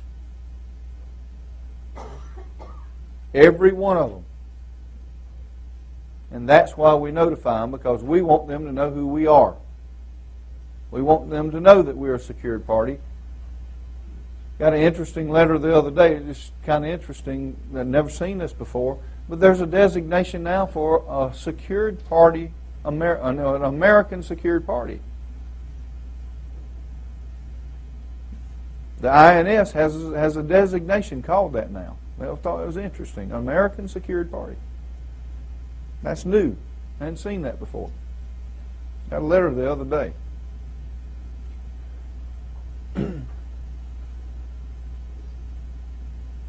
So they're starting to pay attention to what we're doing. They know what we're doing. And we know what we're doing too. So when you do this process the way I tell you, it'll establish you in commerce. This is the opening of a door. Now, I think I've covered that pretty well. The recording and the mailing, that's all of it, really. Are there any questions on that? The mailing and recording. Yes, Rolando. Please take the mic if you have a question. We want to get this on the tape for the benefit of everyone.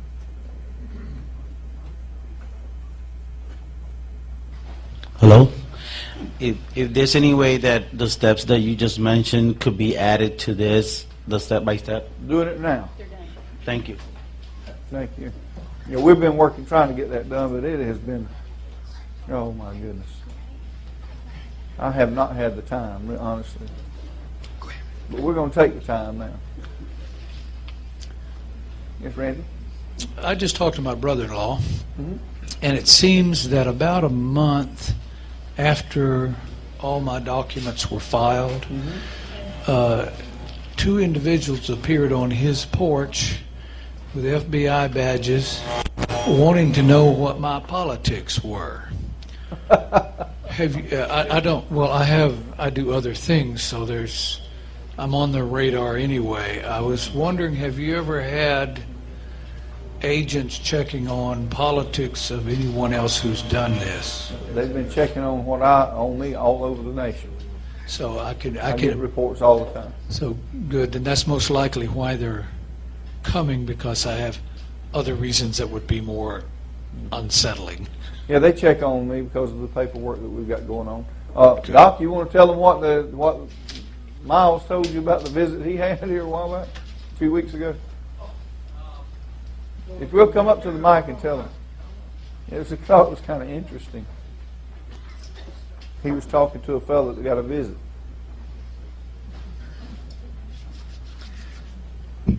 So there was a fellow, Miles, that's pretty savvy in his OID work, and he got a couple agents. Well, he had some problems with his OID, and so he refiled it. And at first they gave him a check for, I think it was $5,000 5 or 800. No, it's 570,000, and then they wanted it back, and with an additional 300,000. So it was about 870,000 they wanted back, and so he refiled, and they came back at him with a presentment of I think it was $750. So he paid that $750, but he had filed another OID with he did his 1040 for $2.2 million. So two agents knocked on his door and wanted to discuss this, and after a very brief time he realized that he knew far more than they did, and he told them, well, you boys need to go back and study your codes, and when you come back, bring my check. But in the meantime, they had a big box of presentments that people had put in from various teachers across the nation, but they seemed interested in only one, and it was these freedom documents. And so this fellow ended up in the seminar a few weeks back because he wanted to make sure he had the right documents, because the only ones that they seemed to be concerned about were the freedom documents out of the whole box. And he was a pretty smart fellow, and he was reading between the lines with these agents. Thank you, Doc. They know what we're doing. They understand this process, and they know what we're doing. Okay, Denise? Do the 19 copies have to be on 32-pound bond paper? No, they do not. Just Xerox copies, white paper. Color or black and white copies? Maybe you just Black and answered. white copies. If you were born in a different country, where do you send in regards to Bureau of Vital Statistics? Wherever you got INS papers. Correct. Is where you return it to. Can you review the steps for the mailings?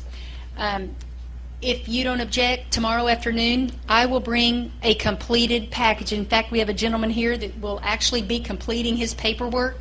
Okay. And can demonstrate Appreciate that. exactly how you Will do y'all it. do that while I'm doing private meetings? We'll be happy to, Okay, Tim. that'd So be after great. Tim's, we'll be glad to show you firsthand Appreciate exactly that. how to do that. Yeah, Donna and Denise are going to help you in some, or give you some added information to help you along the way there too tomorrow. And I appreciate them doing that. It'll help clarify some things for you. They can answer some questions for you too that you may have. Okay. That, my friends, is our process. That's simple. It is very simple. That actually is. If you just follow the steps and fill in the blanks. I'm sorry, Brother Morris. you That's had a all right. question? That's okay. This is a little bit off target, but nevertheless it's on target because everyone here is targeted, or you will be. I sent this out to the group that's on my mailing list over 9 months ago, but it definitely needs to be repeated, I think, regarding what you're doing and your personal privacy. People are unaware that these cell phones, they're not only a two-way communication between you and the caller that you have, but from the test site at the tower, they can go into the test mode. Your phone can be off. It will never make a sound. They can turn it on, and they can monitor everything going on in your home, in your car, every meeting. And some of you that want to be private, and most of us, we want privacy in a measure, some more so than others, I would tell you, don't leave your telephone in the on position, or don't leave it in the off position. Take the battery out. That is the only surefire way that you will not be able to be monitored. And this is a documentation that I sent out. It wasn't something that I wrote out, but it actually came from a reliable source. There's documented cases of the FBI using this to get off. Yeah, and you can think that you're private in some of your conversations, but let me tell you, there is virtually no privacy here in this country. There is no privacy. And neither is there any privacy between us and God. So we've got to be aware that what we do with the services here, what we do with the services, our finances, what we do with our personal lives. There is no hiding place, folks. So whatever you do here with the bonds and whatever, you get a blessing and a help for, what the Lord's put into my heart is that you shouldn't do any of this if it will change you, unless it will change you for the better. But if it makes you high-minded, haughty, proudful, you don't need to do this. You've got enough problems as it is. Just have it so that, center it in your heart that whatever blessings that you are going to receive as a result of this, that you will only become a better person before God and unto man, and never be high-minded about anything. Because let me tell you, if it wasn't for God, Tim wouldn't be up front, brothers and sisters. And therefore, you're receiving it from the Father. That's right. Thank you, Brother Mark.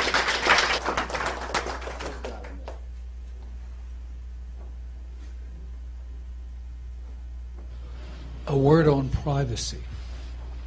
Who here uses Internet Explorer? Turn it off. Don't ever use it again. Tell you a horror story. We were in Pennsylvania with a guy who's a Mennonite, and he was having trouble with his computer system, and my co-host is a tech. She had a look at it. Well, the first thing she always does is goes to temporary internet files. Brings it up, it's empty. So she right-clicked, hit Properties. The properties said there were 11 gig in the temporary internet files. She go back and look at temporary internet files, why it's empty. She shut it down, brought it up in safe mode, took off all the attributes, went back and looked at it, and it had 11 gig of kiddie porn in it. Oh my goodness. Internet Explorer keeps 2 copies. One in temporary internet files that you can see, one that you can't see. She took it all out. We went back 3 months later. It's back again. She's about to be charged. One of his grandkids or something. He's a Mennonite, and the IRS is after him. That more than the IRS would have ruined his life. That was the Google. intent. Who here used Google? Google itself is not an insidious and invasive company, but they keep everything you do. They know more about you than you know. Now, Google really doesn't care about you. Google cares about marketing trends. However, these guys that came and knocked on my brother-in-law's door, they can go to Google and get every single search I've ever done. Now, think about the searches you do, what it tells them, what it can tell them about you. Write down IXQUICK. That's a search engine out of the Netherlands. IXQuick. IXQuick. IXQuick. It keeps nothing. Go to Mozilla or Opera or one of these other, not search engines, browsers, instead of Internet Explorer. The only time I ever turn on Internet Explorer is if I have a program or some file that absolutely has to use it. And then shut it off. The others don't keep all of the background information.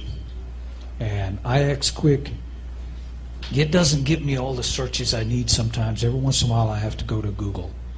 But only if IXQuick doesn't find it. And as to your cell phone conversations, you are always being listened to.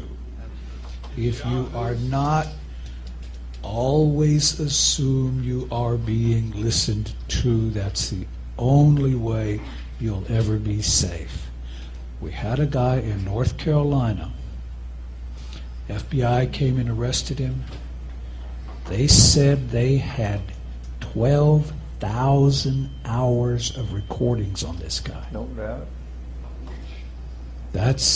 These guys, they're watching everything. In the early 90s, there was a shortage of processors. That's because the government bought 1 million. They're all in one building. It's one huge system for the purpose of listening to every communication in the country. They listen for keywords.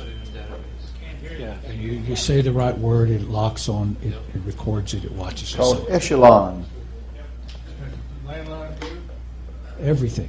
Yeah, it doesn't, internet too. It's safe to assume you are always being listened to.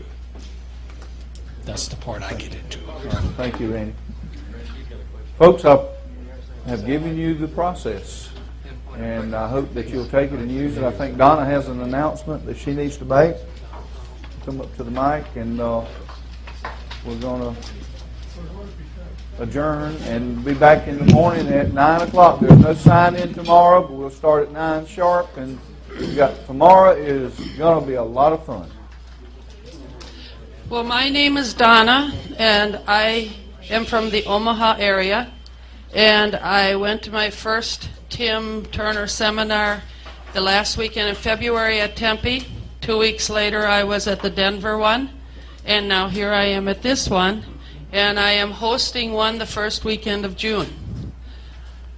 I just sort of jumped in and offered to help Tim. She didn't know what she was getting into. Oh, I had no idea, right. 18 hours a day, sort of, I mean, it just goes on. Here's what's happening, though.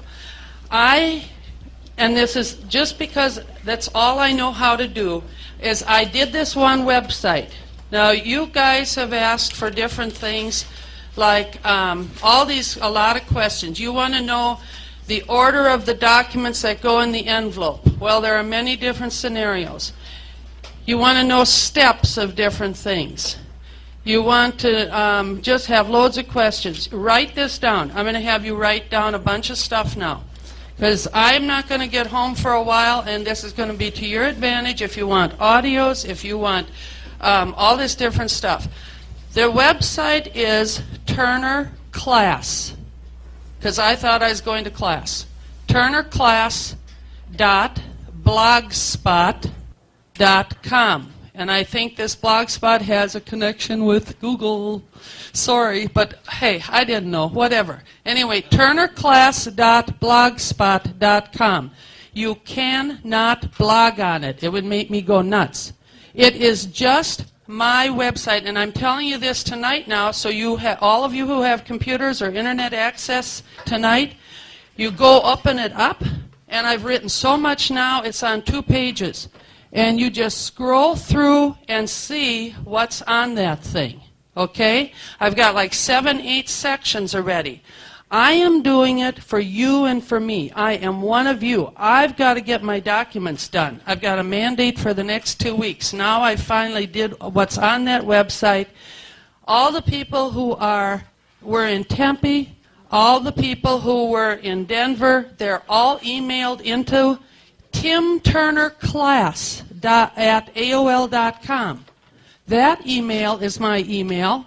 It's on the website. You need a connection. It's timturnerclass@aol.com. All of you guys need to email your email to me instead of me doing what I did at the other 2, but handing out a piece of paper. Then I have to go home and type in all these emails and create the email address things and so forth. And then you're all going to be in there if you want to stay connected with this stuff. If you have questions, first of all, do some studying. Read this manual and read on the web page. I have a place that's like questions by page number. Go look up the page. Oh, sorry. Yeah, see what happened? We have a different manual, and you're going to be able to coordinate the manual according to the title. And so when you are looking for a certain a document, when you look at the website, you sort of in order find the page number I had from the manuals we got in Tempe and Denver. stick that number on your page in the upper right-hand corner so you can coordinate somehow. And you'll see. If you have problems, you call me, you email me, whatever, because if you email me, I'm probably going to respond, and under my name is going to be a whole long list of links, not links, sources. For instance, right now, for 2 weeks, you can download the audios of Tempe, Denver, I recorded them, like I'm recording this here, and somebody recorded California. And I gave them all to another guy who connected with me in these emails, and he said, hey, if you do this, I'll put them on the website and everybody can download. Because you can't imagine how many people want these downloads so that they have other seminars to listen to. And at the other seminars, I'd go out and buy memory sticks, or I'd say to people, I will give you my recordings, and it took a lot of time. This way, it's right here. Now, if you want to write this down and you'll get it before the weekend, here we go. It's your HTTP thing, :// Tom the Bomb .com. Tom the Bomb BOMB .com / audio. It had a capital A. I don't know if that matters. / Tim Turner / Denver / default .htm. Now, you stick Denver in there, you stick Tempe in there, TEMPE, or you stick, I told him, San Fran. For the San Francisco area, you should get all 3 of those, because I'm not going to get home and be able to get through receiving all of your emails until through the end of the week and so forth. And this has been up starting last Thursday and Friday, and it's for 2 weeks. Now, the other thing that's gone on is conference calls. 2 weeks ago, more volunteers. There's a guy, Chris, in the San Francisco area. He put together a group of us, and he is the host for a Wednesday night conference call. It's on TalkShoe. So Wednesday night, this is your address. www.talkshoe.com /TC, like Tomcat, /45724. Thursday night, a guy named Tad has one, and it's the same address. The web number at the end is, Thursday night is 46256. Wednesday night is 5:30 Pacific. Thursday night is 7 p.m. Pacific. TalkShoe's telephone number is 724 444 7444. You dial that number, it'll ask you for your code. You put in those 5 numbers, either for Wednesday night or Thursday night, the end of the address that I gave you, and you'll be in. Wednesday night is sort of a planned one. There are topics that are going to be planned for part or most of that hour with Tim. Thursday night is sort of like a free-for-all where whoever can get in and ask a question, you can ask it. And what I see these conference calls as doing, which is so fantastic, is we're here, we're going to go home and work at laying our foundation, doing our documents. You're going to have an issue, and you're going to send in a bonded promissory note. Now things are going to happen. And you're going to have all these questions and wonder, okay, because now we have real-life situations. And the conference calls are starting to help people with their real-life situation as to what do we do. And Tim has discussed some amazing, wonderful things in terms of information. Also, these talk show conference calls are all recorded, so they're all there. And that'll be another address when you email me, and you get the long list of all the references, and gradually they'll be on the website. You'll have all of this stuff. Somebody asked about a directory for surety connections. Yes, I can do that. When you email me, please, if you would like, put down your city and your state. And when you email, like in your address box, what's it called, subject box, just put Arlington address book, like that. And then I'll know right away, okay, zip, zip, I'll just get you in there. And anytime you want to be out of this thing, just send me a nice note and just say, hey, please take me off, Donna. But I will send you email updates and different things like that, because as I go through and update the website with questions and so forth, I don't just say, hey, you know, I put a new question on there and you've got to scroll through a whole mile of stuff. I'll give you these in email. One thing for you to do